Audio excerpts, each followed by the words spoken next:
Telugu film industry employees federation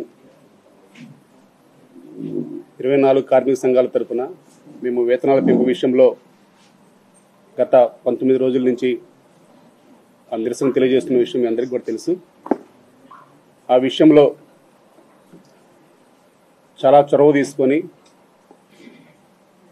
ఈరోజు ఎలాగైనా సరే అటు నిర్మాతలకి ఇటు కార్మికులకి న్యాయం జరిగే విధంగా ఈ సమస్యను పరిష్కరించాలి అని సూచించిన శ్రీ గౌరవ ముఖ్యమంత్రి వర్యులు శ్రీ రేవంత్ రెడ్డి గారికి, అలాగే సినిమాటోగ్రఫీ మంత్రి వర్యులు శ్రీ కోమటిరెడ్డి వెంకరెడ్డి గారికి, విఎం నరేందర్ రెడ్డి గారికి, మా ఎఫ్డీసీ చైర్మన్ దిల్ రాజు గారికి, అలాగే కార్మిక శాఖ ప్రిన్సిపల్ సెక్రటరీ దానకిషోర్ గారికి, లేబర్ కమిషనర్ గంగాధర్ గారికి, ప్రతి ఒక్కరికి మేము ధన్యవాదాలు తెలియజేసుకుంటున్నాం.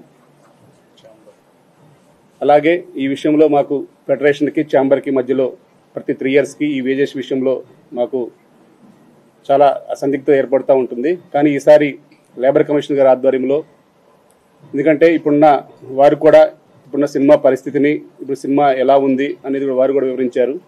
అలాగే మన తెలంగాణ రాష్ట్ర ప్రభుత్వం మన తెలంగాణ రాష్ట్రాన్ని ఒక సినిమా హబ్గా చేస్తున్న తరుణంలో ఇలా 19 రోజులు కార్మికులు నిరసన తెలియజేయటం మనకు ఇబ్బందికర వాతావరణంగా ఉంటుంది. కాబట్టి అందరూ కూడా త్వరగా ఈరోజు ఈ సమస్యను పరిష్కరించమని చెప్పారు. కాబట్టి మేము ఏదైతే 30% వేతనం కావాలని చెప్పేసి గత 19 రోజుల నుంచి అడుగుతూ ఉన్నాం.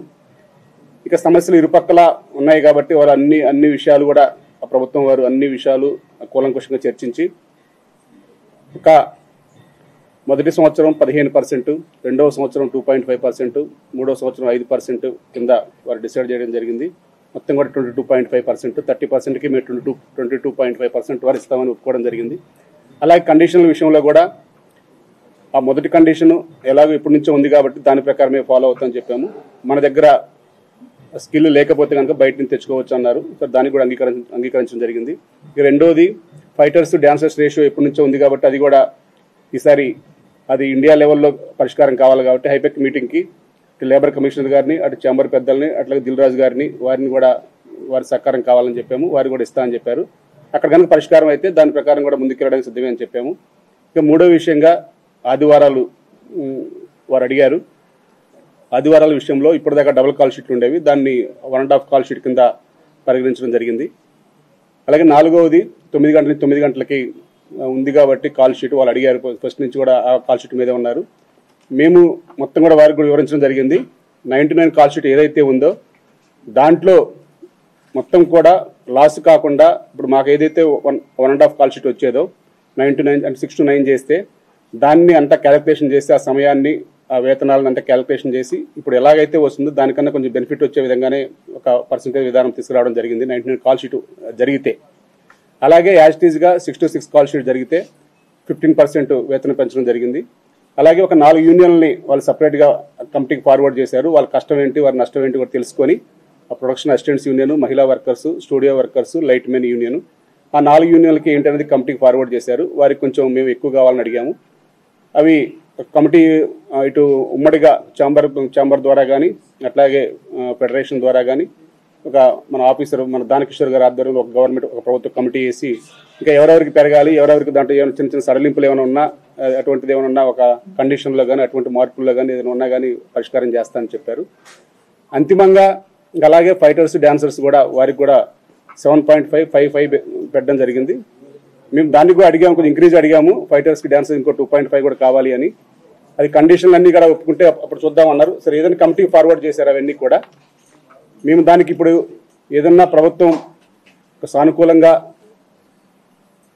అన్ని విషయాలు కూడా కూలంకుషంగా వారు కూడా వివరించారు కాబట్టి మన తెలంగాణ రాష్ట్ర ప్రభుత్వం చేస్తున్న అభివృద్ధి పనులను కానీ అన్నింటిని కానీ మన సినిమా ఇండస్ట్రీని ఎట్లా ముందుకు తీసుకెళ్లాలో వారు చాలా చొరవ చూపుతున్నారు. కాబట్టి మా కార్మికులందరికీ కూడా కొంచెం బాధ కలిగినా ప్రతి ఒక్క కార్మికుడికి వివరించే విధంగా వారిని కూడా మేము హెల్ప్ అడిగాము. అటు నిర్మాతల్ని, అటు ఎఫ్డీసీ చైర్మన్ దిల్ రాజు గారిని, ఛాంబర్ అధ్యక్షులు భరతభూషణ్ గారిని, దామోదర్ ప్రసాద్ గారిని, ప్రసన్న కుమార్ గారిని, వీళ్ళందరినీ కూడా రేపు యూనియన్లో ఏదైనా చిన్న బాధ కలిగినా వారందరూ కూడా వచ్చి మన ఇండస్ట్రీ యొక్క పరిస్థితి అన్ని కూడా వివరించాలని చెప్పేసి వారిని కూడా కోరాం. వారు కూడా సానుకూలంగా స్పందించి ఇండస్ట్రీ అంతే మనం అందరం ఒకటే, మేము ఎక్కడికి రమ్మన్నా వస్తాం, మీకు అన్ని విషయాలు తెలియజేస్తామని చెప్పారు.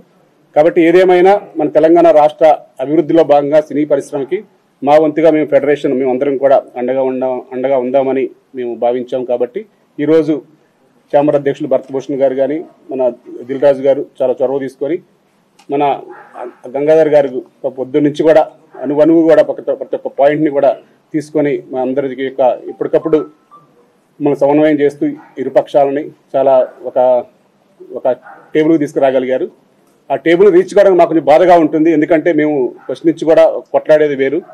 కానీ ఏదేమైనా సరే రాష్ట్ర ప్రభుత్వం కూడా మన తెలంగాణ ప్రభుత్వం కార్మికులకు ఏం చేయాలి, ఎలా చేయబోతున్నామో అన్ని కూడా వివరించారు. కాబట్టి ఎఫ్డీసీ చైర్మన్ దిల్ రాజు గారు అవన్నీ పరిగణలోకి తీసుకొని మన రాష్ట్ర ప్రభుత్వానికి మనం కూడా చేయూతగా ఉండాలనే ఉద్దేశంతోనే ఈరోజు వీటన్నిటి కూడా ఒప్పుకోవడం జరిగింది. ఇంకా ఫర్దర్గా చాలా కండిషన్లు ఇంకా కొన్ని మీటింగ్లు ఉన్నాయి.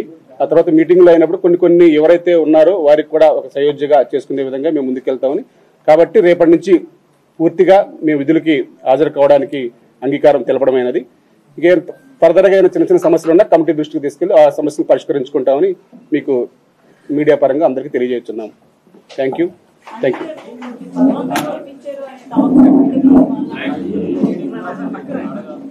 ఫెడరేషన్ నాయకులు మెప్పించారు, కార్మికులు మాత్రం మెప్పించలేదు అనేది ఒక టాక్. ఫెడరేషన్ నాయకులు మెప్పించారు కానీ కార్మికులు మాత్రం మెప్పించలేకపోయారు. మేము అది కూడా చెప్పామండి. నాయకులమైనా కార్మికులు అందరం ఒకటే. కానీ ఏదైనా ఇప్పుడు కొంచెం ప్రభుత్వ పరంగా అన్ని విషయాలు వివరించారు కాబట్టి మేము కార్మికులకు మేము అది కూడా చెప్పాము. కొంచెం బాధ కలిగినా మేము అందరం కూడా కలిసి అంతా వివరించి సానుకూల వాతావరణం వెళ్ళడానికి మేము ప్రయత్నం చేస్తాం. Thank you.